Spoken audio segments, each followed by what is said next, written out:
हर हर महादेव। ओम नमः शिवाय। महादेव हम सभी पर अपनी कृपा बनाए रखें। प्रिय भक्तगणों, आज हम सब प्रदोष व्रत कथा को बड़े ही प्रसन्न चित्त मन के साथ श्रवण करेंगे। रविवार के दिन यह व्रत आने के कारण इसे रवि प्रदोष व्रत कहा जाता है। प्रदोष व्रत हर महीने के दोनों पक्षों की त्रयोदशी तिथि को रखा जाता है। एक समय सर्व प्राणियों के हितार्थ परम पावन भागीरथी के तट पर ऋषि समाज द्वारा विशाल गोष्ठी का आयोजन किया गया। इस सभा में व्यास जी के परम शिष्य पुराण वक्ता सूत जी महाराज हरि कीर्तन करते हुए पधारे। सूत जी को आते हुए देखकर शौनक आदि 88,000 ऋषि मुनियों ने खड़े होकर दंडवत प्रणाम किया। महाज्ञानी सूत जी ने भक्ति भाव से ऋषियों को हृदय से लगाया तथा आशीर्वाद दिया। विद्वान ऋषिगण और सब शिष्य आसनों पर विराजमान हो गए। शौनक आदि ऋषि ने पूछा, हे पूज्यवर महामते, कृपया यह बताने का कष्ट करें कि मंगलप्रद कष्ट निवारक यह व्रत सबसे पहले किसने किया और उसे क्या फल प्राप्त हुआ। श्री सूत जी बोले, आप सभी शिव के परम भक्त हैं। आपकी भक्ति को देखकर मैं व्रती मनुष्यों की कथा कहता हूँ, ध्यान पूर्वक सुनो। रवि प्रदोष व्रत की कथा के अनुसार एक गांव में अति दीन ब्राह्मण निवास करता था। उसके साथ भी स्त्री प्रदोष व्रत किया करती थी। उसे एक ही पुत्र रत्न प्राप्त था। एक समय की बात है, वह पुत्र गंगा स्नान करने के लिए गया। दुर्भाग्यवश मार्ग में चोरों ने उसे घेर लिया और वे कहने लगे कि हम तुम्हें मारेंगे नहीं, तुम अपने पिता के गुप्त धन के बारे में हमें बतला दो। बालक दीन भाव से कहने लगा कि बंधुओं, हम अत्यंत दुखी दीन हैं, हमारे पास धन कहाँ है। तब चोरों ने कहा कि तेरे इस पोटली में क्या बंधा है। बालक ने निसंकोच कहा कि मेरी माँ ने मेरे लिए रोटियां दी हैं। यह सुनकर चोरों ने अपने साथियों से कहा कि साथियों, यह बहुत ही दीन दुखी मनुष्य है, अतः हम किसी और को लूटेंगे। इतना कहकर चोरों ने उस बालक को जाने दिया। बालक वहां से चलते हुए एक नगर में पहुंचा। नगर के पास एक बरगद का पेड़ था। वह बालक उसी पेड़ की वृक्ष के छाया में सो गया। उसी समय उस नगर के सिपाही चोरों को खोजते हुए उस बरगद के वृक्ष के पास आ पहुँचे और बालक को चोर समझकर बंदी बनाकर राजा के पास ले गए। राजा ने उसे कारावास में बंद करने का आदेश दिया। ब्राह्मणी का लड़का जब घर नहीं लौटा तब उसे अपने पुत्र की बड़ी चिंता हुई। अगले दिन प्रदोष व्रत था।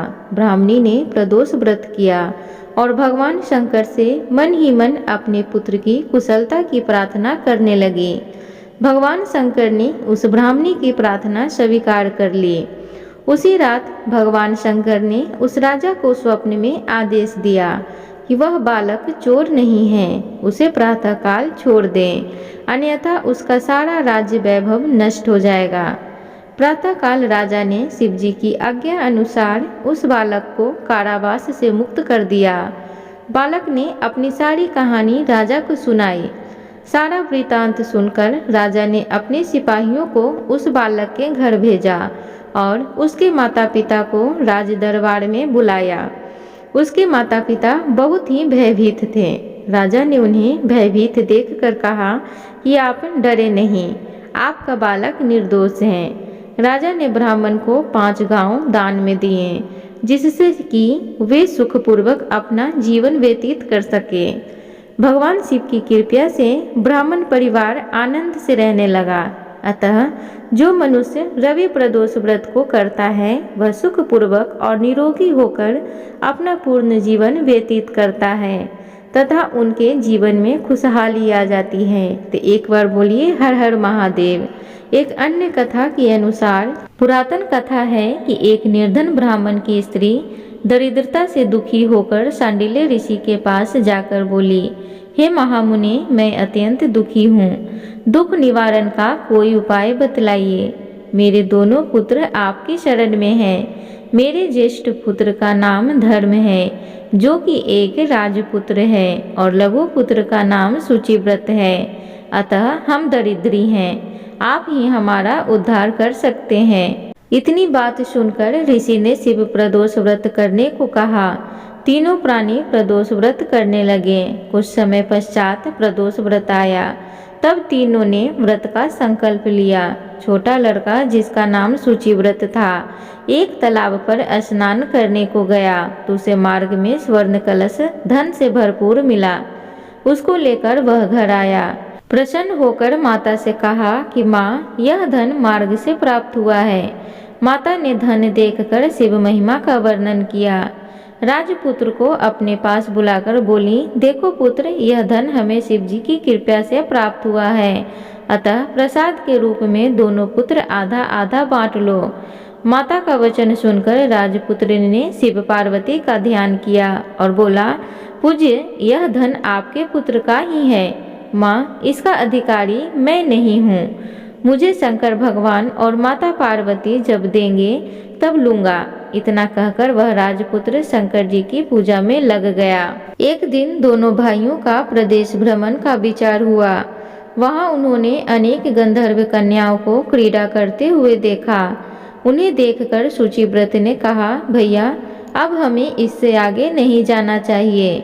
इतना कहकर शुचिव्रत उसी स्थान पर बैठ गया, परंतु राजपुत्र अकेला ही स्त्रियों के बीच में जा पहुंचा। वहां एक स्त्री अति सुंदर राजकुमार को देखकर मोहित हो गई और राजपुत्र के पास पहुंचकर कहने लगी कि हे सखियों, इस वन के समीप ही जो दूसरा वन है, तुम वहां जाकर देखो। भांति भांति के पुष्प खिले हैं, बड़ा सुहावना समय है। उसकी शोभा देखकर आओ।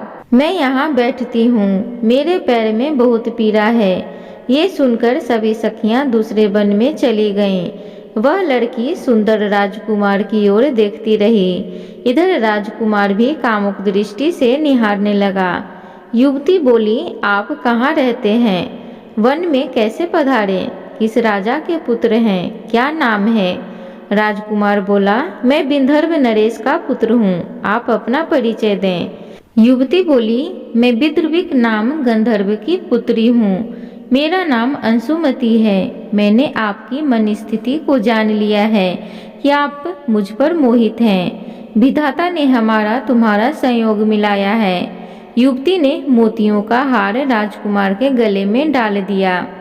राजकुमार हार को स्वीकार करते हुए बोला कि हे भद्रे, मैं आपका प्रेम उपहार स्वीकार कर लिया, लेकिन मैं निर्धन हूँ। राजकुमार के इन वचनों को सुनकर गंधर्व कन्या बोली कि मैं जैसा कह चुकी हूँ वैसा ही करूँगी। अब आप अपने घर को जाएं। इतना कहकर वह गंधर्व कन्या सखियों से जा मिली। घर जाकर राजकुमार ने शुचिव्रत को सारा वृतांत कह सुनाया।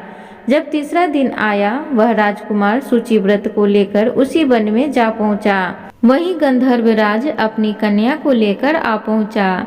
इन दोनों राजकुमारों को देखकर आसन देकर कहा कि मैं कैलाश पर्वत पर गया था। वहां शंकर जी ने मुझसे कहा है कि धर्मगुप्त नाम का राजपुत्र है, जो इस समय राजविहीन निर्धन है, मेरा परम भक्त है। हे गंधर्वराज, तुम उसकी सहायता करो। मैं महादेव की आज्ञा से इस कन्या को आपके पास लाया हूँ। आप इसका निर्वाह करें। मैं आपकी सहायता कर आपको राजगद्दी पर बिठा दूंगा। इस प्रकार गंधर्वराज ने कन्या का विधिवत विवाह करा दिया। विशेष धन और सुंदर गंधर्व कन्या को पाकर राजपुत्र अति प्रसन्न हुआ। भगवत कृपा से वह समय उपरांत अपने शत्रुओं को दमन करके राज्य का सुख भोगने लगा। प्रिय भक्तजनों, तो अब हम सब दूसरी कथा को बड़े ही भाव के साथ श्रवण करेंगे। तो चलिए कथा में आगे बढ़ते हैं। पौराणिक कथा के अनुसार एक समय एक नगर में धन दौलत और वैभव से संपन्न एक सेठ रहता था।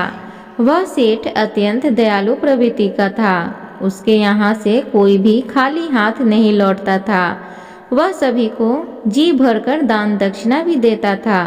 लेकिन दूसरे को सुखी देखने वाले सेठ और उसकी पत्नी स्वयं काफी दुखी रहते थे। दुख का कारण था उनकी संतान का न होना। एक दिन उन्होंने तीर्थ यात्रा पर जाने का निश्चय किया और अपने कामकाज को सेवकों को सौंपकर घर से निकल पड़े।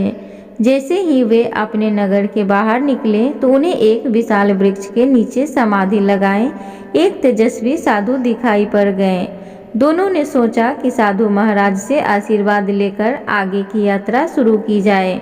पति पत्नी दोनों समाधि लगाए हुए साधु के सामने हाथ जोड़कर बैठ गए और उनकी समाधि टूटने की प्रतीक्षा करने लगे। सुबह से शाम और शाम से फिर रात हो गए, लेकिन साधु की समाधि नहीं टूटी। मगर सेठ पति और पत्नी धैर्यपूर्वक हाथ जोड़े वहीं बैठे रहे। अंततः अगले दिन प्रातःकाल साधु समाधि से उठे। सेठ पति पत्नी को देखकर वह मंद मंद मुस्कुराए और आशीर्वाद स्वरूप हाथ उठाकर बोले, मैं तुम्हारे अंतर्मन की बात भाप गया हूँ वत्स। मैं तुम्हारे धैर्य और भक्ति भाव से अत्यंत प्रसन्न हूँ। इसके बाद साधु ने सेठ दंपत्ति को संतान प्राप्ति हेतु शनि प्रदोष व्रत करने की पूरी विधि विस्तार से बतलाई। तब तीर्थ यात्रा के उपरांत जब दोनों वापस घर लौटे तो नियम पूर्वक शनि प्रदोष व्रत करने लगे। कालांतर में सेठ की पत्नी ने एक सुंदर पुत्र को जन्म दिया। शनि प्रदोष व्रत के प्रभाव से उनके यहाँ छाया अंधकार लुप्त हो गया और वे दोनों आनंद से रहने लगे। एक बार बोलिए हर हर महादेव की जय। प्रिय भक्तजनों, उम्मीद करूंगी आज की कथा आप सबको अच्छी लगी होगी, तो कृपया चैनल को जरूर सब्सक्राइब करें।